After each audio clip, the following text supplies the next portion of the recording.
Hello, everybody. Tammy, Texas Desert Rose here. And we are very blessed today because we have Miss Amanda who's joining us again to do a little bit more of a deeper dive. And looking quite lovely over there, Amanda. Oh, well, thank you. I'm so happy to have you again. Our first recording, guys, try to watch it if you can. I forgot what we entitled it though, but you can do a search on Amanda. It'll pull up our first one and just kind of an overview, deeper than an overview, of some of the changes and the things that have come your way lately, right, Amanda? Yes. Yeah. No, I've described the last podcast as talking about everything without really going too deep into anything. So it was Yeah. awesome. And I'm glad that we were able to pull off the second part we talked about at the end there. This is fantastic. So Well, and I love the fact that you're like, I think I want to go deeper. I don't know why you're British in that situation, but you are. So, we're where serious. should we start? Oh my What God. do you feel compelled to do a deeper dive on for those out there who are listening and kind of going through or having gone through their own life lessons, if you will? Mhm. Um, well, we talked about digging a little bit deeper into, I guess, my childhood and maybe Yeah. growing up the preacher's kid and what that was like. If my memory's serving me right, that's what we thought would be a Yes. good idea to dig into. So, I love that. And I love that you're willing. I started thinking after our first podcast recording, I started thinking about how many, and I may have said this in the first one because I'm Gemini moon and everything flies out of my head once I mhm. say it or do it. But how many people in my life a couple who have come on and shared their experiences, uh, you're number three, who are, preacher's kids and different situations in general, but the overall unspoken and sometimes spoken pressure. So we'd love to know Yes. more. What was that? Sorry. We'd love to know more of what Um, that was like for you. yeah, I know. So now we're here and now I'm like, okay, what am I gonna say next? Yeah. I'll help guide you. Yeah. No, Do you thank you remember from for the that. first one what made you feel like, I don't feel like I gave a clear picture for those of us who don't relate at all? Like it's almost like a glimpse inside of what that life is like. So I'm sitting here thinking, I'm like, all right, how much do you want to dig into here? Because as I mentioned previously, like growing up a preacher's kid, there were so many beautiful things. Oh, Um, yes.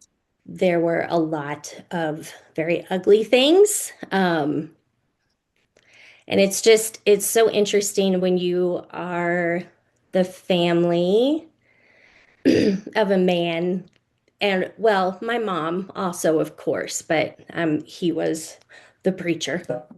Micah Myers is his name, which we had so much fun with over the years.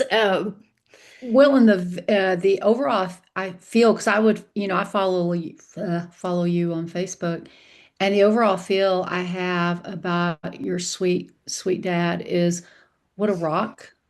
He seemed like such a rock that people leaned on. Mhm. Yes, And that's a catch 22 for you and your sister, I'm sure. yeah, 100%. So yes, he was. He was the rock for a lot of people, and a lot of that with came to a detriment with my family. Um, my so I think I mentioned before, I am the youngest of, I have two sisters by blood, and then I Oh, have, two. Okay, my apologies. no, no worries. And then there's also two cousins. I mentioned that my aunt and uncle both passed away when I was 3 years old. So we consider it together that there's five of us, but three that are Mike and Carol's daughters. I'm the youngest, and it's very interesting as we get older and as we're looking back on what our life was like and what we're still digging through now and trying to some of it recovering from. Yeah, Um, for sure. some of the expectations, the pressure. But like I also said previously, on the other side, I believe I talked about the those that I consider to be our extra parents. Um, and just so many beautiful people that we have in our lives because of being the preacher's kid. And well, actually, I wouldn't attribute that to being a preacher's kid. It's just part of the community that we grew up with. Um, just like this week is, it's hard because this is, here we go. I'm going to get emotional, but this is the That's first okay. holidays that we're facing without any parents. Okay, So, because you lost your mom not mhm. that long Mom ago. just passed in March, and That's hard. it is. And Well, and nothing just can today, prepare you for it. what was that? Nothing can prepare you for it. No, absolutely not. And also, like I said before, it's like once you go through this, you realize that this is something that you really don't understand until you've gone through it. But, and part of the emotions come that memory, damn those Facebook memories. This Oh, morning, the one posted just last year on this day, oh, I was letting everybody know that my mom had been uh, in ICU for a while. We thought we were going to lose her. She did make it. At that point, she had already been diagnosed with dementia. But up until that ICU visit, it was mild. And then she went from there into a rehab facility for 6 weeks. Like she was under care for quite a long time. And then something wow. happened while she was in there, and that dementia diagnosis went from mild to severe. That's So my it was a year understanding. ago. Huh? I may be wrong, but that's my understanding of how it, if there is any kind of norm to the dementia and Alzheimer's dissension, it's my understanding is it's event, huge difference. Event, huge difference. Hmm. Understanding. Yeah. So what we learned is that not only was it Alzheimer's, but it was also vascular dementia. And we were told that they think that that's what took her down so quickly. Um, Okay. so it's a hard week knowing when I saw that this morning, I was like, wow, it's only been a year since I let people know, hey, like it's severe now. But we had no idea that she was only going to make it. She passed on March 8th. So it hasn't even been a full year, but man, she went down so quickly. Um, Very fast. Like your emotions could even, it's going to take a while for you to catch up on that. yeah, absolutely. And I'm pretty sure I've told you before that it's not even losing both of them. The grief process has been so different because when dad passed, it was so public, very open about it, ruined some relationships because Yeah. of the condition that he died under and how everybody had an opinion because COVID affected everyone. It was nasty. Oh, horrible time. Yes.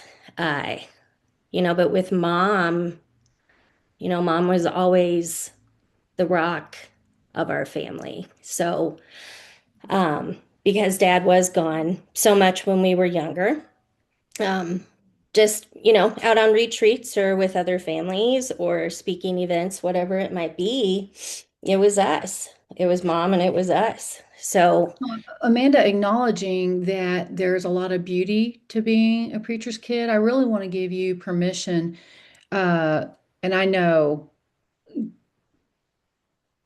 emotions are complicated. You can feel that gratitude while also, and if we're not careful, we don't give ourselves permission, myself included, to feel the other emotions, almost gaslighting ourselves. Yeah. And so I want to give you permission to also express and feel some of the things that weren't so great. As you're talking, what came up for me, and I'm checking it with you, it's almost like you had a lifetime with this amazing human, your dad, both parents, but your dad, and you kind of got robbed of that in some ways. And then I'm picturing his death, horrific. And because of the timing of it, you were robbed to get to grieve it also. Hmm. Because nobody would come out with all these opinions in any other time like No. they did during that time. Yeah. No. No, and I'll be honest with you, like there's I'm not naming any names, but like there are family members that I really have zero interest in ever seeing again because of how Understandable. just volatile it got. Like it was just unbelievable, but his death was everything that you saw on the news. He was isolated by himself for the last 6 weeks of his life. Wrenching, wrenching. There was, gosh, just a few days. Like I don't need to go back over the details, but he was in ICU for a long time. And back then it was early in COVID where you couldn't get a test so easy. So my gosh, they tested him. Anyways, he finally got a negative diagnosis. They moved him out of ICU, and there was like a day or two that my sister Holly and my mom were able to come visit him. Is that right? Um, Thank but then they God. whisked him off to a rehab facility where it was shut down again. So you could only visit him through the window. I Um, remember visions of people painting the picture of having to look through the window to try to see their loved one. mhm. Many who met the same, Yeah, ending as your dad. yeah. It was horrible. I mean, we were in Virginia the whole time. So, and then it being 2 hours ahead of Colorado time, like I don't, for me personally, like it was torture of waking up every morning because Henry was still so young and he was still up very early every morning. Um, in my family, naturally everybody's night owls. So, Are they? Okay. anyways, it was real hard. But then there was one day he was at rehab's facility and he was on oxygen and he said, I can't breathe. I can't breathe. So they whisked him back to ICU and he was put on that ventilator. And um, the day, so it got to a point where we finally realized, like, I don't, dad's not going to make it. Um, so it was pretty surreal. I hopped on a plane to come back to Denver, and I'll never forget that because I was getting on a plane at a time when you're not supposed to be any closer than 6 feet to anybody else to go home and say, sorry, You had to go home to acknowledge you had say, not been. yeah, to go home and say goodbye to my dad that's dying from the thing that has shut the entire world down at that time. Like that was such a strange experience sitting in that airport, everybody's masks on, and then getting on the plane. At least on the plane, they weren't filling up all the seats. So I remember thinking, okay, well, at least there's not going to be two people sitting next to me this time. It was just so weird. Cannot be described, really. No. Um, yeah, then jumping forward to the day that he died, we were waiting for a call. If I remember right, there was like a medication that they'd given him that needed to wear off before they could take the ventilator out. So we were waiting for the call from the ICU nurse. And I remember my mom, I was getting so frustrated because it was like I was home finally. We were all together at that point. Like we didn't care about the masks or social distancing. We just wanted to be together. Sure. So my sisters and nieces and I would all gathered at my parents' townhome. But then I remember being so frustrated because to me, I was here, but my dad was alone in the hospital, and I wanted nothing more than to be with him, even though he couldn't be. And my mom, like, I'll never know what was going on in her head at that time because she didn't want to go. That was just, I mean, like, dang, looking back at what we were facing in that moment, like, she was dragging her feet so much because how do you say, okay, let's go take the ventilator out and say goodbye to this man that we love so much? Like, it was just so, but I was finally like, we Well, gotta if you think go. about it, I don't know about you, but so many times, even if it's somebody, no, somebody close to me who has died at the funeral or at the memorial, I avoid, everybody stands around and avoids going into where the body is Mhm. because there's this emotional can't do, can't do. I can't imagine if it's your husband of how many years, what Yeah, that's like. at that point, they had been married for 53. I So, can't, that's doing lifetime. life with somebody. Absolutely. Um, but then I remember, I think I got on Facebook or Instagram, and somebody from the church had posted, like, we're gathering in the parking lot at the hospital. So I finally looked at my family and I said, okay, who's ready to go? Like, there are people gathering in the hospital parking lot right now. Like, we have to get up there. And that, like, I don't know if I'll ever get over that day, if that's even a thing, but just, God, the roller coaster of emotions were so intense. But Well, and we I'm did. sitting here thinking the pressure of being a PK. Sorry, I don't mean to be disrespectful, but preacher's kid is all the way to the end. Oh You were yeah. posting, and I felt like I was with you because you were so responsible about posting at a time when you probably didn't want to do any writing at all, just to I make sure think everybody else knew what was going on. right. And I think, I mean, because we knew who dad was and how many people, and like, it got a little weird. Um, the Yeah. love that came out for him at certain points after his death. But Made you feel displaced, or you want to say more about that? just, I know, slightly inappropriate, I guess. Okay. Like, Almost like okay, he was bigger than life to them. yeah. Um, yeah, I don't know. That was complete side note there. But yeah, there were a few people we were like, That's huge, okay, that's though. I interesting. don't Like, think that was his intention, but no. he was worshipped. And and I've always heard that about someone who serves in that position in the church, that you become something to people, whether you want to be or not. hmm Um, yeah, he was very loved. But that day when we showed up and some of the most important people in our life that I'd known from that have been there since the day that I was born, and just groups of them being in that parking lot when we showed up. Like, there was I don't think I'll ever be able to describe what that felt like to show up knowing what we were getting ready to do, but to see all these people there, for themselves, for us, for my dad, for whatever reasons there were, that they were there, and of course we couldn't hug anybody. We just kind of waved from a distance, and we're so grateful that they were there. But like, there's a video of it, of that day.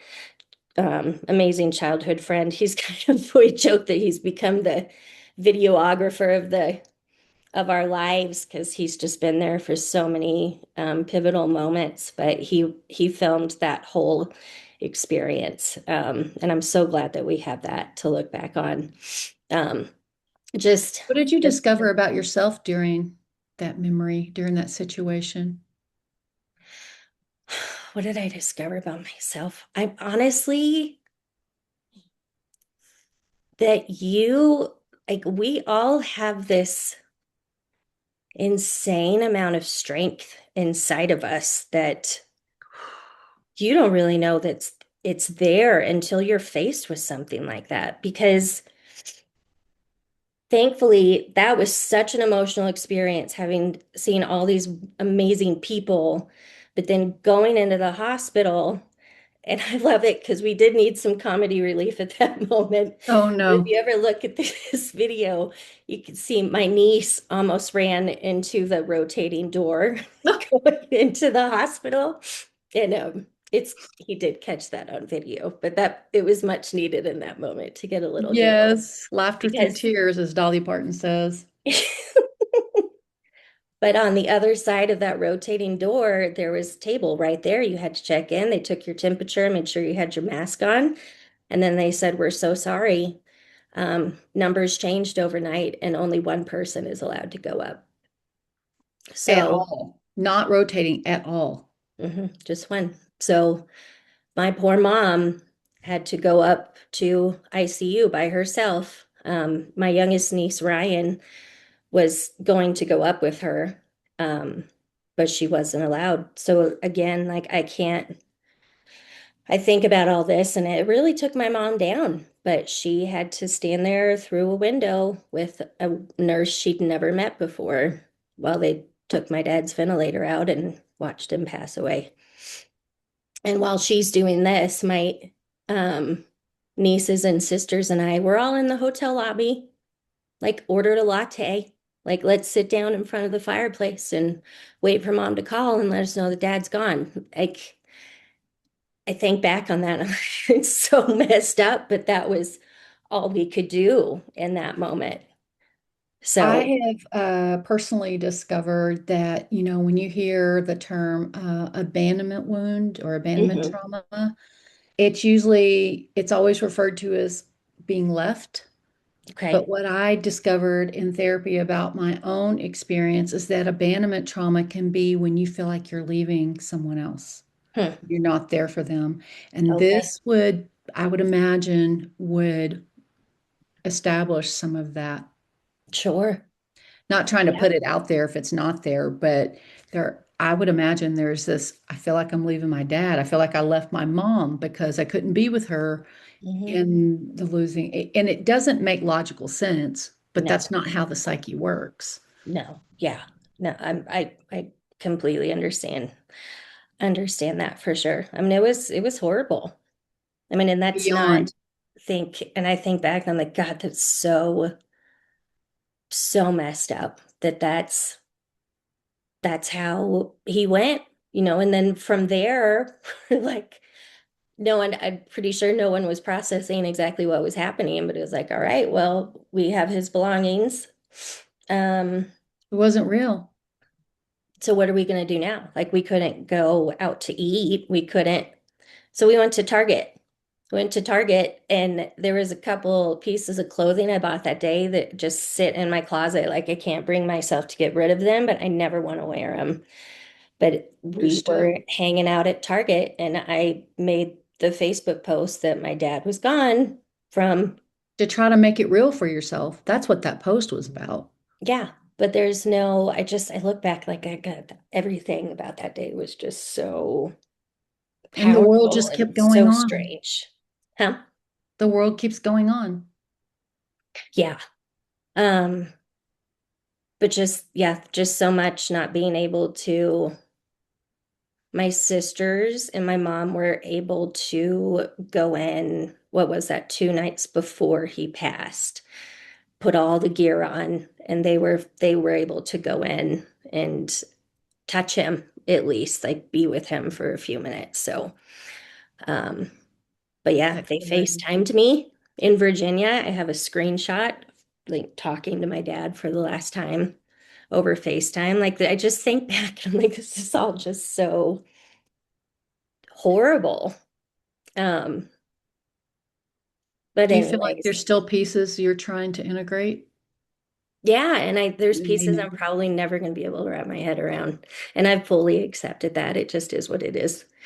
So it was such, it was just so messed up, and then after that, then like arguing with people who had their own very skewed views of what COVID was and conspiracy. Like it was just, I look back and God, that was such a messed up time. Like it really was. But I'm amazed, and I don't know that that's completely gone away. Um, Amanda, it seems like I'm amazed at how there can be such raw pain that people are going through, and then people, in order to cope with it, go political mhm, or conspiracy yeah, or, and as a therapist, I recognize it's simply because I can't handle this intensity, so I'm going to take it to these places. yeah, right. And you guys are Well, in the throes of it. yeah, Like, that's a good way to look at it for sure. wow. Yeah, yeah, it was very, very strange. Have your dad's death be so public and so political. It was And your really mom's so fast, messy. Yeah, therefore more private, but it went so fast. I just keep getting this feeling of I feel cheated. I feel cheated. It's just, it's not fair. This is not fair, is what it feels like, you know? yeah. It's just it's interesting with her death because I mean, and for her privacy and my family's privacy, there's so much I won't say about her final months, especially the last month of her life. But it was just unreal, but it was so cruel and it came on so quickly. And I'm sure that's what she wanted for herself was if this is what's going to happen, because we do, I know, and I'm terrified because we do have dementia in our blood. So I'm hoping by the time we get to that age that there's a lot more medical advancements to help. But I mean, with mom, like she went down so quickly, there were options that we had, but she declined so fast. It wasn't an option after a while. So we just prayed that she goes quickly and with as little suffering as possible. And honestly, like mom's death was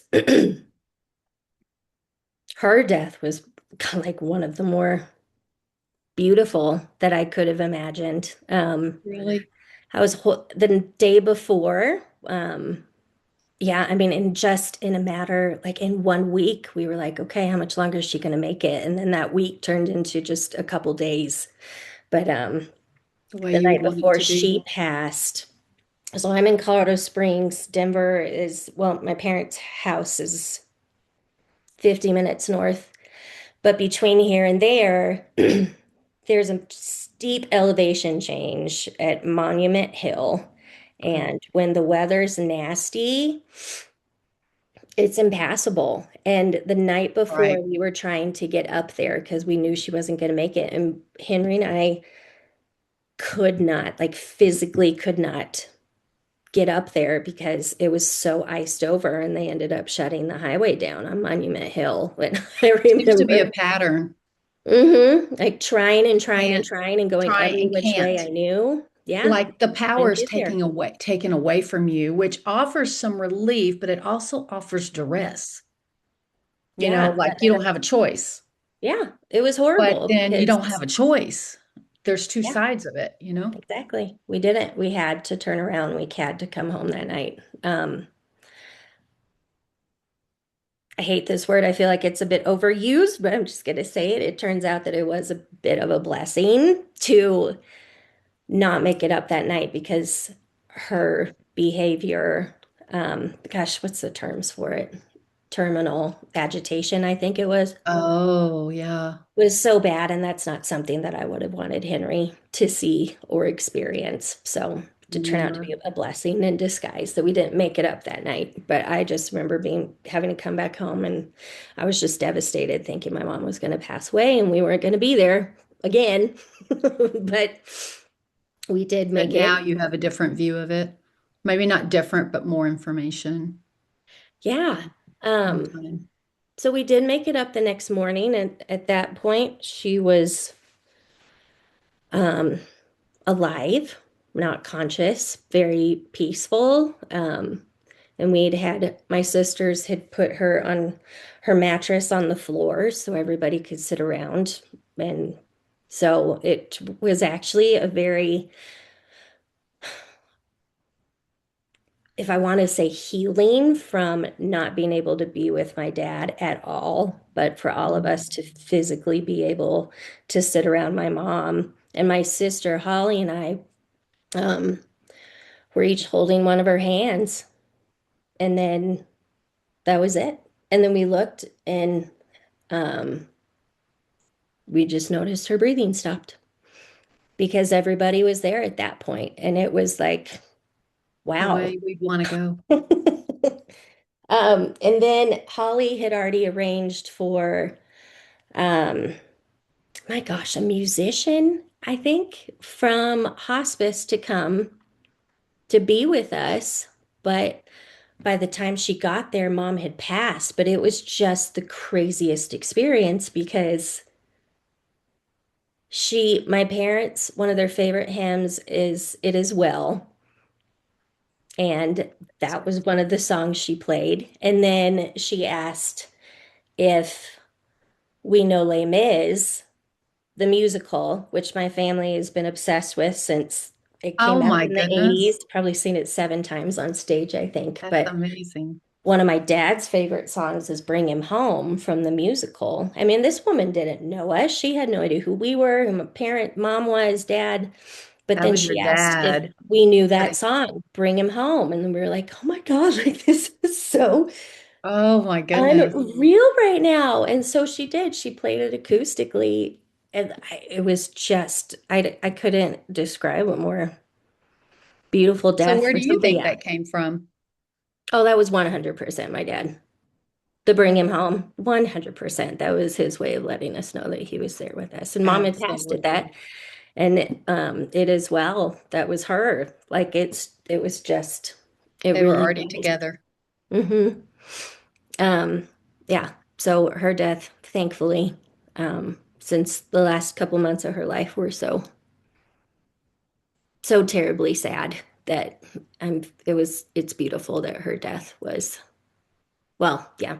I'm repeating the word as beautiful as it was. So, Well, I think with this being your first holiday, really big holiday, hmm I would imagine you are grieving and integrating more and more pieces of yeah. that. But they say every death is a renewal of past deaths. And so for that reason, I would imagine it's a it's a difficult but beautiful holiday. hmm Oh, absolutely. So Thursday, we are going back up. My oldest sister is flying home right now. And then on Thursday, we're going up to spend Thanksgiving at my mom's best friend's house with Where is that? her. There in Colorado. hmm Oh, Yep, that's up in beautiful. the suburbs of Denver, up in Highlands Ranch. But we're spending Thanksgiving with um, their amazing family. Then this is when I first heard that her name is Kathy, my mom's best friend. And when I first heard that she'd invited us up, like immediately it stung because we've spent so many holidays together as our families as a whole over the years. We all grew up together. And it stung at first where I was like, oh, I don't know. I don't know if I'm ready for that. I don't know if I can go. But Your brain, your psyche going, nope, not playing, not gonna play. I'm not playing this. Yep. yep. But it changed and I'm really looking forward to it. So, and very thankful she invited all of us. I guess So that it'll is be the good. beautiful thing about being a preacher's kid is that there's eternal family. hmm Yes, absolutely. 100%. Yeah, I that's think that's why. also can be the negative, like too much of it, as my grandmother used to say, too much of anything isn't good. But beauty, but also family comes with lots of emotions. Yes, So yes, absolutely. Yeah, I don't, so, I mean, in a nutshell, I mean, there's so much. I should write a book, or maybe I'll start my own podcast and just really dig into this over years or something. I don't know. But you heard it here, folks. I know, right? I just put that out there, didn't I? I love it. Um, You're speaking it into existence. yeah, but there's so much, but yeah, that pressure, and I remember talking about it a little bit on the last podcast that we did. Um, I needed attention. I needed a lot of attention growing up as the youngest of I think we all do. I mean, mhm, not to gaslight you at all, but that little kid needs that love and connection and attention. And mhm. I'm sure the house was full of love, but it wasn't to the level that you needed given the situation. No. So it's funny when I think, okay, my sister's going to kill me for saying this publicly, but so the oldest is Carrie, there's Holly, and then there's me. Okay. And Carrie, she was the golden child. Could never do anything wrong. She was just perfect, always did everything right. She's Dr. Myers now, and we tease her that she has so many degrees that there's none left for the rest of us. And um, Carrie That's was funny. just the perfect golden child, and she's going to kill me that I'm saying this because she absolutely hates it. But And all the pressure that comes with, right? oh yeah, um, yeah, and even our Graham's funeral in the receiving line at the end, this woman's coming through, and she stops and shakes Carrie's hand, and she goes, "Oh, you're the one they'll never live up to." And Holly, Ouch. the three of us were like, did she really just say that? Like, I will never. I was like, wow, the balls. Like, that is so. That's a book in itself. That Oh, is a book yeah. in But itself. All the things I can't believe they said. oh, yeah.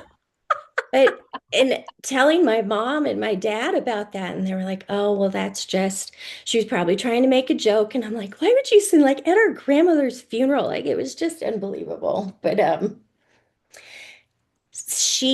so Carrie's the golden child. Like I said, she's gonna hate that I'm even saying this.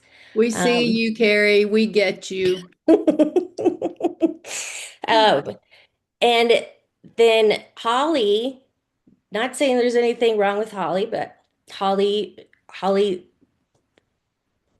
Holly liked to she went about things a different way, I guess. So I hope that didn't come out wrong because Holly is exceptional, but Holly liked to party and Well, and exceptional is a different way. So before you say that, let me say this, forgive me if I said this on the first podcast. I'm sure somebody will need to hear it. But the family system is like the baby mobile that's over the baby bed. And mhm. whatever the first one's like, the second one's going to come in and go, I need to do this differently in order to have Yeah, balance and homeostasis. And the third one's going to do it even different than the other two. right, So you're explaining that. right. No, and I didn't, Holly, saying that she liked to party was not the right way to say. Like Holly, she would push the limits a little bit, I guess. Like Yes. she was a Those are little my more favorite edgy. people. Yes, Holly was a little edgy. And like if you look at I don't know if you saw the picture I posted of us last night when we were little. Mm-mm. Um, but Carrie's got the like button down shirt under her sweater and the perfect curls. And then Holly she was like the alternative 80s kid. I mean, that's really like, Pippi Longstocking. oh yeah. I mean, and she rocked it. Like, and I look at that picture and she's got her stylish Esprit outfit on and the big hair. And Love um, it. we recently found this Spotify playlist where I'm like, I have been transported back to listening to my sister Holly get ready in the morning because it was just, it's Depeche Mode and Yaz and Erasure and The Cure. And like, it was such an awesome station. When I was like, That's man, my I feel like I'm stuff. 8 years old again listening to Holly get Yes. ready. So, Holly, where Carrie took, as she puts it now, she learned how to speak dad's language, is how Carrie puts it. Where Holly was like, I don't want to do that. Yep. Um, we're going to Want go to do it this my route. way. And then there's me who came Just like along. mom. It was 100% a surprise. Between all the girls, my cousins included, there's 3 years between them. And then between Holly and I, there's 4.5 years. So I was Wow. 100% a surprise. I was supposed to be a boy named Yep. Clinton Jefferson. But then I Hard to looked at read from the very beginning.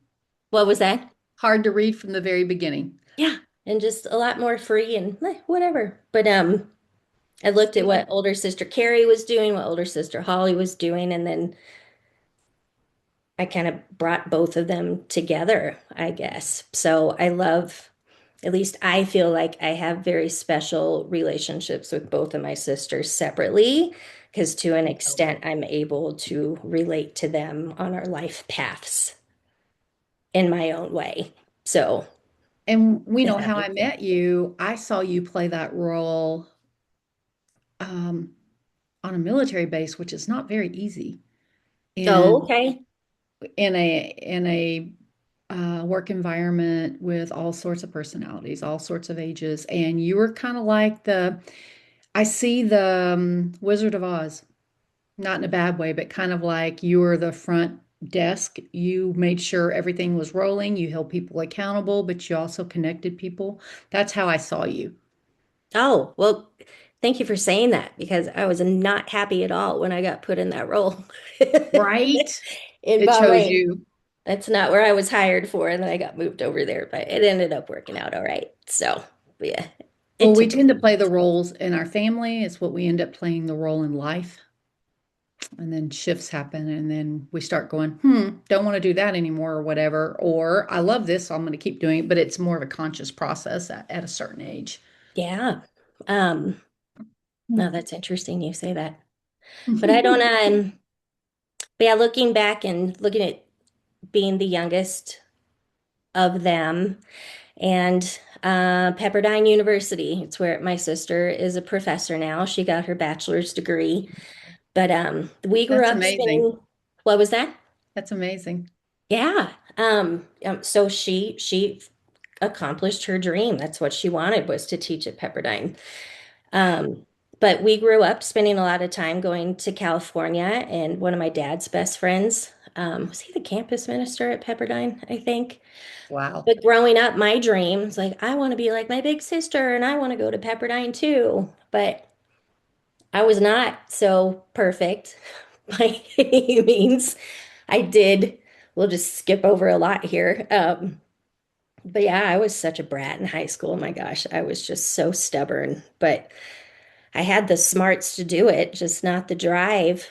But eventually, the dean at that time was a family friend, and he said, "Hey, if you can promise me that you will maintain like a 3.5 for your last 2 years of high school, you'll still have to go through the same process. But if you can maintain that, then you can come. Then you can come to Pepperdine." So I did it. So I pulled my act together. I got my grades up, made the honor roll. Um, but then once the time came to go to Pepperdine, it didn't feel right. And I remember trying to Listen talk to to my your parents. intuition.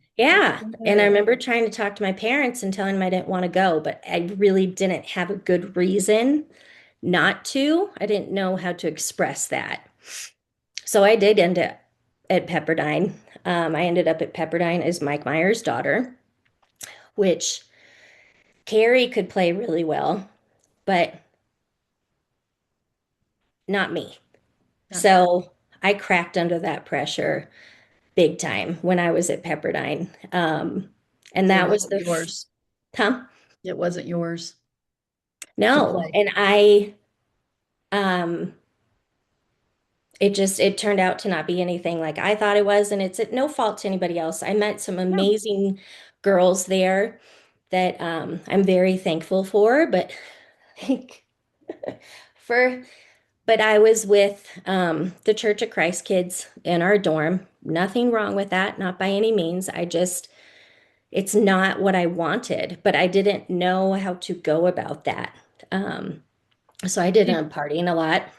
We had a really good time. If there wasn't something going on at Pepperdine, there was something going on up in Santa Barbara or at UCLA, or there was always somewhere to go to have a lot of fun. And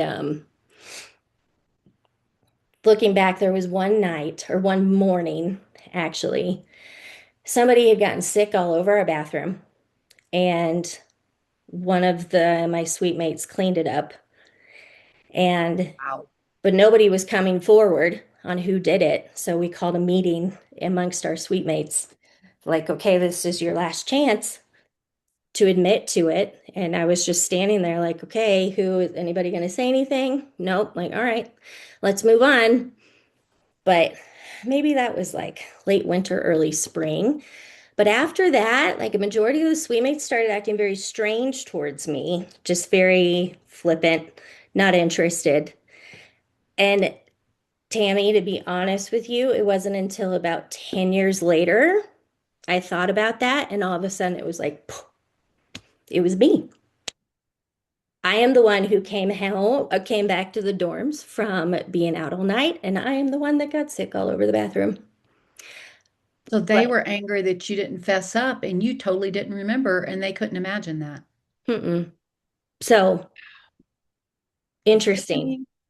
So I don't, but that was one of those where I was like, dang, like for me personally, like that one hit me really hard. Like, holy crap, girl. Like you went out, that's how much you partied the night before that you don't even remember doing that. But it was just a different paths from the rest of the ones that I lived with. So, but that's one of those where I'm like, dang, if I ever saw any of them again, I would apologize for that for sure. Because to me, it was like, oh man, Amanda, Well, and it's doubtful that they probably even have much of a memory about it, but maybe. it's Yeah. interesting that it all of a sudden just popped up Yeah. for 10 years you. later, I don't know. It just hit me. It was very Of, strange. of all the regrets, I think that's pretty good as far as regrets go, you know. But still, I understand, Yeah. like, we all have our regrets and things we would do differently, you Yeah. know. Absolutely. But yeah. I'm glad, and I know this from my walks with clients, with people, my own walk, and some of my studies, that it is amazing how what I call the universe in this situation, I'll call it the universe, God, um, puts you on the path you're meant for. And I Hmm. absolutely believe that because what Hmm. happens is if you're on a path that doesn't fit for you, i.e., Pepperdine, um, it just was not a fit for you. Mm-mm. And it becomes so palpable that you have to make a change. And that's what Mhm. happens to all of us on some level. Yeah. Yeah. No, and I totally agree with that. And so I did not go back the next year. And then there was a few, like my early 20s, I was a hot mess. I was angry. I had no idea what I was going to do with my life next. Like Felt I was lost. just all over the place. And then I found travel. So I took my first trip overseas when I was 25, and that really started to change things for me. But What led to that? I mean, like, how did that come about? oh, well, um, looking back on this too, I'm like, maybe I should not have gone to visit this girl, but it was Changed your life, even yes, even no, if no, it was no, negative. 100%. But okay, so it was the ex-girlfriend of a really good friend of mine. But I wanted to go. I got an invite. She was getting ready to go to university in Florence for a year. And my mom and I ran into her at Target one day, and she invited me to come. And I was like, okay, he's going to be mad at me for this, but let's go. So I I see went. another pattern in your life. What? Target. Oh, yeah, And what is their symbol? the But bullseye. Hmm. yes, That's interesting. I would have never put Target as a, very yeah, that's really interesting. cool. Yeah. But we went. Again, she's not a good person. It was an amazing experience. I'm glad that she gave me that opportunity, but I mean, we didn't keep in touch much after that. But that's what happened. So took that trip and I fell so much in love with Italy and traveling overseas. And then my best friend and I took a trip back to Europe 6 months later. And then I wanted to keep that up every 6 months. Let's go somewhere. And then my life took a different path, but still lots of adventure, still lots of travel, just not what I'd had planned at that time. But yeah, like travel really, it's in your soul. Like it seeps in your soul. And it's like I am Or if dying it's right now there, because it's been a while. Oh my goodness. It isn't for some, but if it's there, once you scratch that itch, Yeah, it doesn't go away. ooh, I relate No, to that very much. no, it And to does your not go point away. about the person you went to go visit, I Hmm. have a pattern in my own life, and it sounds like it may be the case here, is some of the darkest people in my life have led me to life-changing experiences. And I Okay. think that applies here. Yeah. No, absolutely. Absolutely. But yeah, I'll always be thankful for that because it sure opened up a lot for me. But so Wow. that where the oldest sister managed to maintain a level of what she was supposed to do and did it right. Holly and I on the other side were like, "Mm." And there's my disclaimer here is there's nothing. All right, so we were raised very traditionally. Like my sister, oldest sister, has memories of my dad preaching hellfire and brimstone from the pulpit and like slamming his Bible down and storming out of the auditorium. But I don't remember that guy at all. But It I've changed over always time. said our childhood was like Footloose. So it was very conservative. Wow. You wore dresses, you wore skirts. They couldn't be any shorter than your knee. Like we did not drink, you could not dance, you could not. It was very much Footloose. I was raised that way as well. It's a good analogy, though. Yeah. Um, yeah, every time I watch the movie, I'm like, dang, I know exactly what that's like. And the preacher kid in the movie went a little crazy too. He, but that's how my parents were raised, and that was just nothing different to them. And then going into these stories that we could peel apart forever, like, Well, is, let me just say this, that you said that, that your sister Carrie, kudos that she did it right. But I know you believe this way too. It's not that you and Holly did it wrong. no, no, no. We knew that.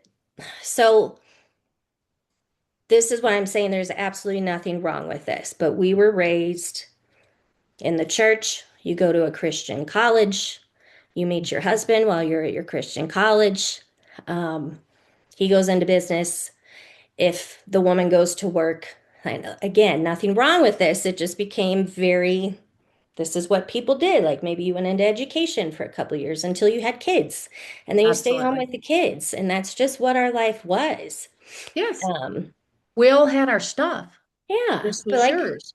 like Mine I'm was being saying, raised in a Pentecostal church next to my grandmother uh, and having to break out of that to figure out what my normal was. And yeah. typically, what we do, I certainly did, is go too far breaking out and then figure out what your normal is. Yep, absolutely.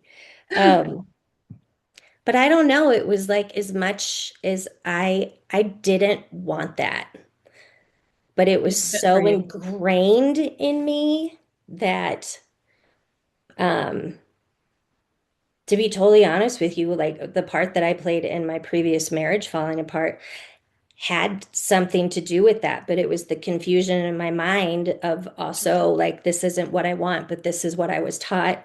And Right, innately, this is what I wrong. know. Yeah, Yeah. but it didn't play out well. But I knew that that was not the path I wanted. Um, and same for my sister. So it's been very interesting kind of breaking away from that mold. And again, disclaimer for any of my church people I grew up with, like, there's nothing wrong with this. It just, that's not what I ever fit into. Um, and when I was little, as loved as dad was, my sister and I were just talking about this the other day. Like when we were young, like he was kind of a jerk. He was very stern with us. He was very stern. Wouldn't say he was very loving. He was always there for us, but he had Sure. You very, were very fed. high expectations of his family, of his church family. And I'm not gonna lie, like he and my mom could be very judgmental. And then everything started to change better for our family, in my opinion, when my oldest niece was born. My sister had her when she was only 19 years old, out of wedlock. And my dad initially tried to resign from his position. And he was just mortified that his family could make a mistake such as this. And the church came back to him. They're like, "What are you doing?" Pretty much like, "You're out of your mind, Mike. We're not going to let you resign. We're going to help you through this." But, Love and I that. And just told hopefully her the this. help wasn't I'm sorry. shaming. Hopefully the help wasn't shaming, but helping him to see another side. No, And no, no. Like, definitely not shaming. Like, it's very, very supportive. ah, And that okay. really softened him. So I just told my oldest niece recently, and it's like, "You changed our world. You coming into, like, you changed everything from our family for the better." Because after that, like, he really softened. And, What a my, beautiful message. yeah, and my daddy issues will probably continue for a while, but we were finally able to get the man that we needed and wanted so much. We were finally able to have that. And I'm so happy that Henry and my nieces were able to get such a super soft, fun, wonderful man who told them regularly that he loved them. So, um, So he had what they call, in my world, they call it an arc, where it almost sounds like, I mean, we're having to speak for him, or I'm having to speak for him, but like he was running from the judgment of the church, and the blessing of your niece put him in a position to really have to face that, and for them to show him that that's not what it was about. yeah, It's powerful. yeah, very powerful, 100%. So, such an You got awesome to thing to experience him happen. differently. Your Yeah. sisters, your even your mom. I'm sure it shifted her. I don't know why, but I get this feeling that as he softened, so did she. Do you feel like that's how it went? No, mom was always very, um,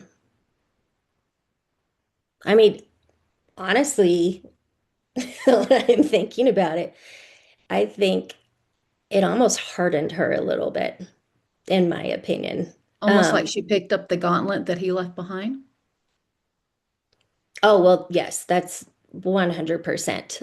Um, but yeah, I don't know. That's it. That's a whole other ball game right there. But I mean, grandmom was always, she's one of the most diplomatic women you would have ever met. So just very, very beautiful, very well put together, very soft spoken. Um, but not terribly happy. And we're learning more about that now because we're going through all of the many, many, many, many, many things that were hoarded in my parents' house and in their basement. But That yeah, generation just too. like we're getting to see some diary entries and whatnot, but it wasn't. Anyways, that's a whole other shtick. But Well, it kind of fits with the baby mobile mhm, symbology as well. yeah. Back to your mom hardening a little bit is, like I would do couples sessions, and one in certain examples, one would come in just really upset about the other one, and eventually we would work into like attracts like, and that if something happened, heaven forbid, to, let's just say, your husband, you would become some of the characteristics that you swear you never would. Hmm. And this is kind of an example of that. As he softened, she picked up, because like attracts like, even if it appears like one's hard and the one's completely soft, usually not the case. Yeah. No, definitely. Yeah, I completely see that. So I don't know. And Powerful I'm not even stuff. sure if like hardened is the right word for that, but um, I don't know. I don't I know don't what know the what right word word it is. would be either, but makes Somewhere sense. in there. So Makes sense. yeah. I think you've done a beautiful job kind of painting the picture and what the losses of your precious parents uh, have been like. That it's indescribable, really. But Oh, thank it's you for 11 your 11. Tammy, make a wish. okay. You're so I funny, love. but it's not. It's 12:11. Oh my God. You're different. Jeez. Dang. Okay. Well, Colorado time. Make a Colorado wish. How Exactly. about that? I would love to be in Colorado. It's too funny. I'm not going to let you off this easily. We're wrapping up everybody, but if there's any areas that you want to deep dive more, please let me know because you really do have a gift of gab and be able to paint the picture. I think so Oh, well, people thank understand. you. Thank you so much. It's really nice to hear. So, but yeah, this has been awesome to have this opportunity to do this with you. I love So, it. yeah. And I love the path that it takes because you get on these calls and I'm like, what's going to happen? What I'm going to say? It's So, really, it is kind of life. You know how you're talking about living the perfect life versus not. This is kind of like reality for life. It is, I don't know absolutely. about you, but I start out in a trajectory and go, okay, that was wrong. Let's go over here. Right. Like it's like this meandering, winding path that I truly don't know how it's going to work out. And I have some family members who are pretty rigid in their pathway, and I'm going, oh boy, Yeah. the Not what you changes want. hit you a lot harder depending on what Yeah. that looks like. So, thank you Absolutely. so much and a Yes. beautiful first Thanksgiving for you and your family. Oh, thank you. And I'm putting out beautiful prayer for connection and for you to know that your mom and dad are around you guys this holiday. Yes. Thank you. It's going to be a good week. And we've got that with, and then Friday, we're having an extra Thanksgiving with Justin's family. So, Oh, that's really beautiful. yeah. I So I love need to it. not eat anything between now and Ah, you know Thanksgiving how that too. works. That just means you'll fill up too fast. So, Right. But thank you so much. Yeah, a it's week going to of be an gratitudes awesome to you. And thanks week. for sharing your story, Amanda. And Thanks for thank you, having everybody, me. for joining us. If you want to reach out to Amanda, please know that you can message me at here on Facebook, Texas Desert Rose, as well as YouTube, and Texas Desert Rose 1111 at gmail.com as far as email. Thank you so much. And thank you, Amanda. You're welcome. Thank you, Tammy. Bye.